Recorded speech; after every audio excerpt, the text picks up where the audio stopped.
Hello and welcome to another episode of It Came From the Page. And today we are going to be talking about the Scream franchise.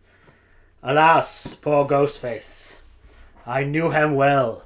I've never read Hamlet, but I have seen all of the Scream movies. At the end of this video, I will give you my Scream ranking, but I just want to briefly kind of talk about Scream as a franchise and ask the question why there aren't many, if any, Scream books.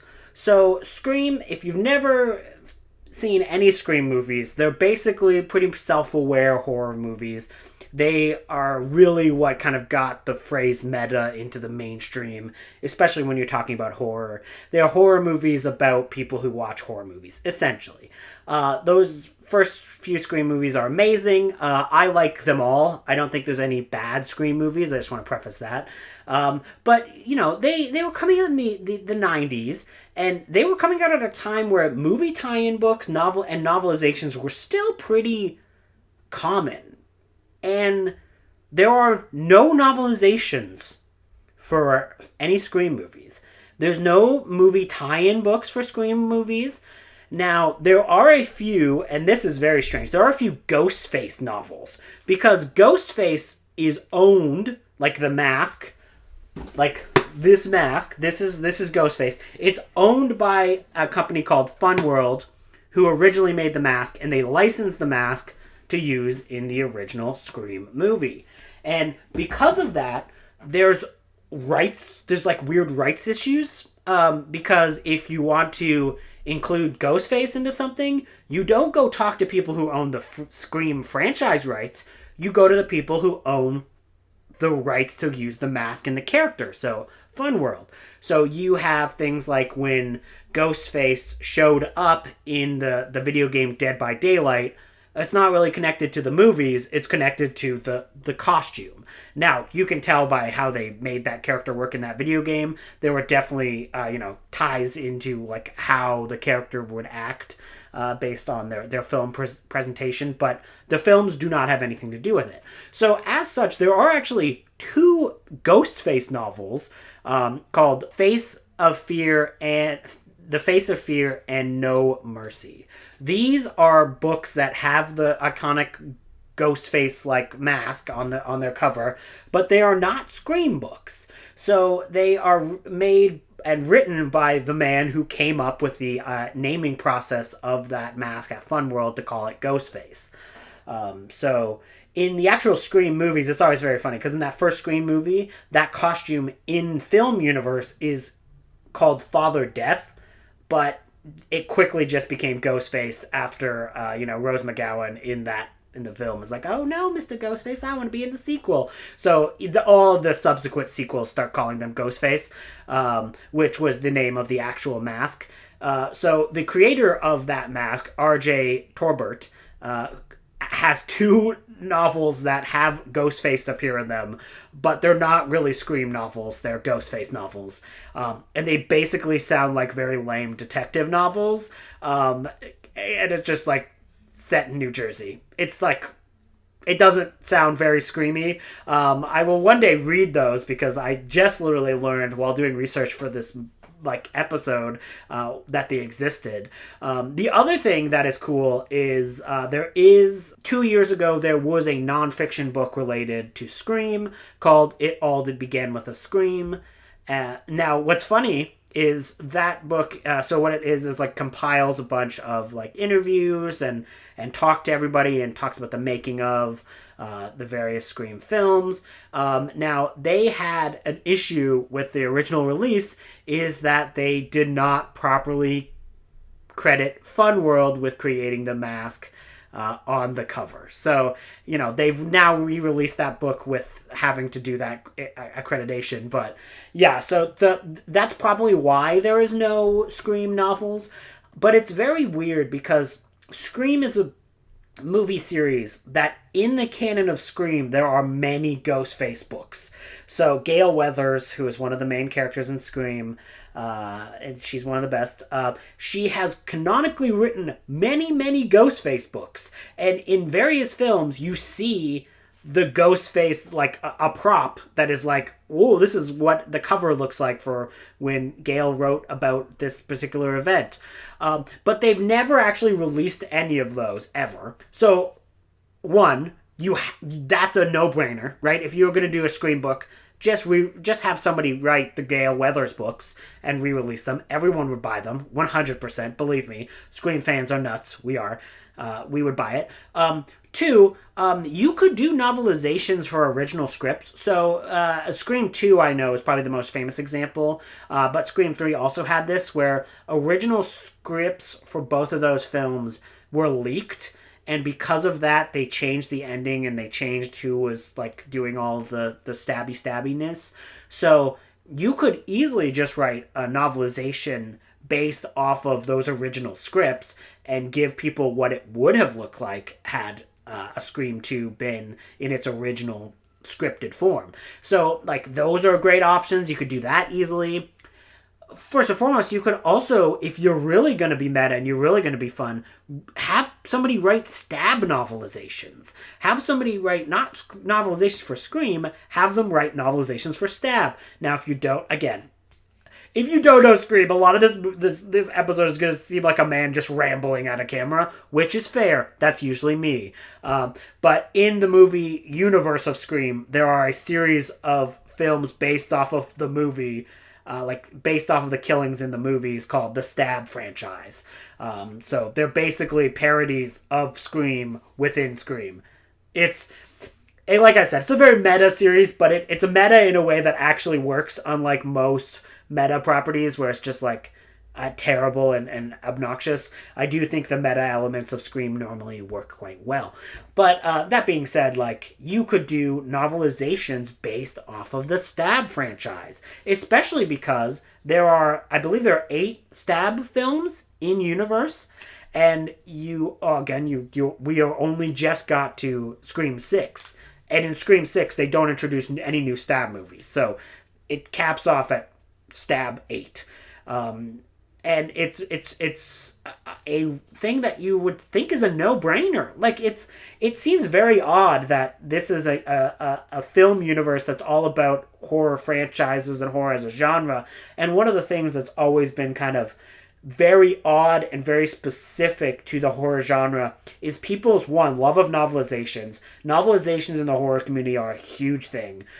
They're one of the only types of novelizations that hold any value over time.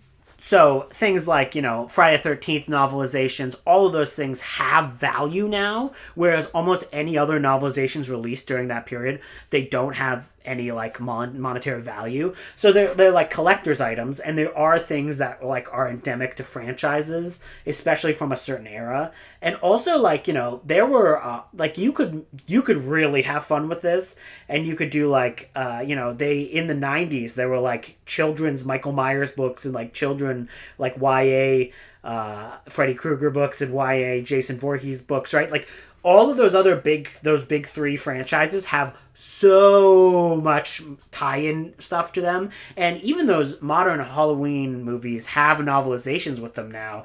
So I've always wondered, like, why are there no Scream books? Like, why has Scream as a franchise not had this, like, literary history that most other very famous horror franchises have? It's very strange.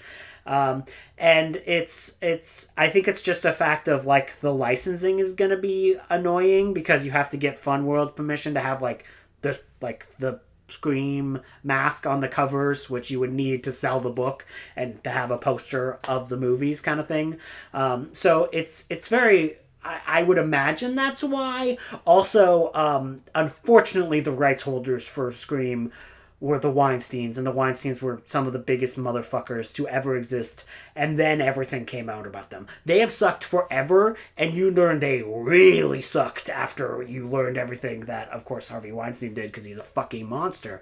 And one of the things that both of those assholes, they didn't care. They just never cared. So they only cared about the film, and they were all about money, and they were just scumbags in every possible version of the word scumbag. So that's probably, again, why you don't have a lot of tie-in material as well. So this is kind of me just kind of, you know, brainstorming, talking, and just trying to be like, what would it look like had Scream actually took advantage of something that would just seem almost a no-brainer, right? Like, I even think the next Scream movie, you could have a guy who just is in love with the movie novelizations, right? He'd be like, in the movie novelizations, it was this killer, right? Like, that would be fun, right? You know, because all of Scream, the franchise, is about petty bitches, petty men bitches, mostly. Not always, but mostly petty male bitches who just want to lord over horror knowledge over people and then stab them, right? Like, that's kind of what it's all about. But yeah, so I just think there's a lot of opportunities here. There's a lot of options. So I don't know why. So let's get into my Scream ranking, just because I thought this would be very fun, because I just saw Scream 6. So let's do, we're going to do bottom to top. So my bottom Scream film is actually, so this would be number 6, would be Scream 5. Also just Scream 2022. I think this movie mostly just recaps and redoes everything that Scream 4 did, because Scream 4 was basically a requel before we had requels. I also don't think that it's as focused upon the horror fan landscape as it is upon like general fandom pop culture, which again isn't terrible. Like, it's not a bad, I don't think this is a bad movie by any means. I just don't think it's as tightly focused, and I don't think it has anything interesting to say about the genre. A lot of the characters though are quite cool. I actually did find the final reveal quite effective in it. I do find that probably you probably shouldn't have brought back Neve Campbell and Courtney Cox, especially if you're going to write them like this, because like they didn't really have much to do in Scream 5. Like, it didn't seem like it was necessary to bring them back. Although, given the fact that Neve Campbell has been very public about how they haven't been willing to pay her good money to come back, so I'm glad that she got money for this one, hopefully, and hopefully got good money for this one. So, at least at that point, I'm glad we're lining Neve Campbell's pockets. But as a whole, I don't think they added much to it. There was a very controversial scene about who they killed. I really hated that. I don't think it's a good. I didn't think it was well executed. I certainly didn't think it meant as much as it should have, given the history of that character. So. I have a lot of, I wouldn't say nitpicks, but I did enjoy the new characters. Again, there's a lot of fun dialogue. I just think that you're kind of mostly just repeating what's already been done in another movie. Number 5, Scream 3. So, Scream 3 of the original quadrilogy of the Wes Craven directed films is definitely probably on the lower end. I do still find it quite good and quite funny. It has a lot of very great scenes with Parker Posey. Parker Posey kills it in this. I do love the idea of like this entire visiting Hollywood, and it also, I think it is pretty effective at talking about really shady producers while being produced by some of the shadiest people of all time, right? Like, I would not be surprised if this is like a direct attack on the Weinsteins with a film that they're producing. So I do think that that ages quite well in that regard. The end reveal is a bit iffy, but it's not too bad. It also, Scream 3 also has the perfect ending for the franchise, where the final shot in Scream 3, I think, probably should have been the last time that Neve Campbell appeared in a Scream movie.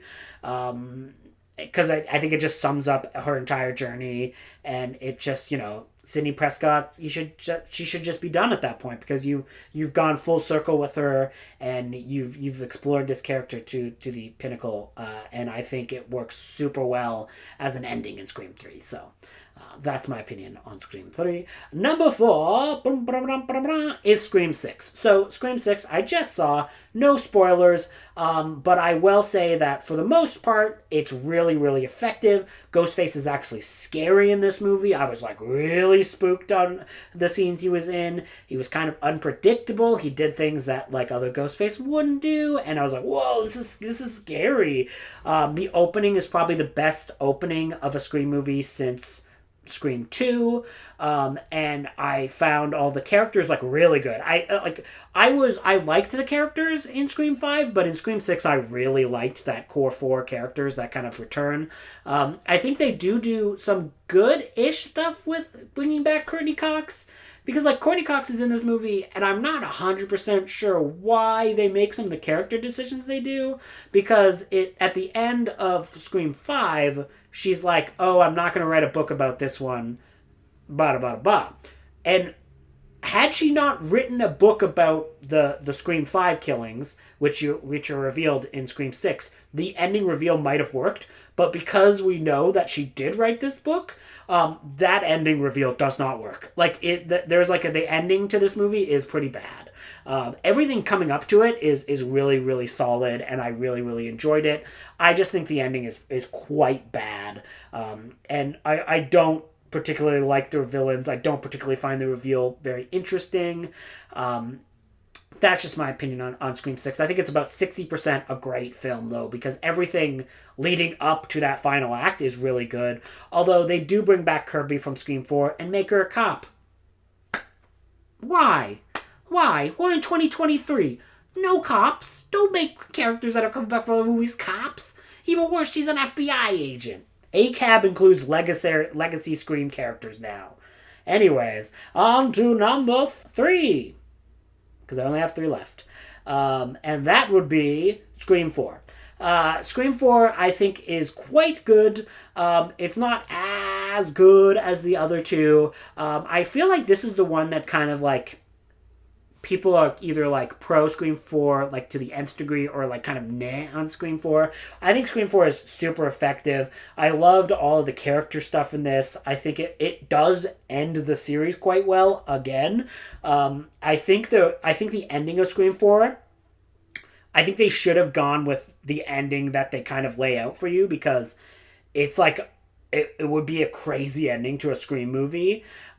Even though I do like the final like battle, but the ending it kind of sets up would have been an amazing setup for a further trilogy. But they do kind of like back out of that at the last moment, which is like, it's a fun final battle sequence, but I think it would have probably been more effective had they just gone with that ending that they were clearly planning. As a whole, though, like I think Scream 4 is really, really fun. There is something unique about seeing Wes Craven direct a Scream movie. So I love Scream 4. The kills are brutal. The characters are great. Some of the, like, we are, by Scream 4, they don't really have cogent things to comment on modern horror movies anymore, because the things they say in Scream 4 that's not how horror movies work anymore.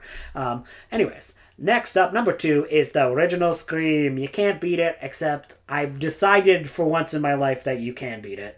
So the original Scream is a classic. I will be watching it just for the excuse of watching it when Old School April comes along, because that is one of the picks. So, one of the movie recommendations. So I'm obviously going to rewatch Scream. Scream is a classic. If you've not seen Scream, go see Scream. If you've seen Scream, you don't need to hear me talk about Scream. Scream's amazing. And my number 1 is Scream 2, because I decided I want to stop living in a world where I don't admit that Scream 2 is my favorite Scream movie.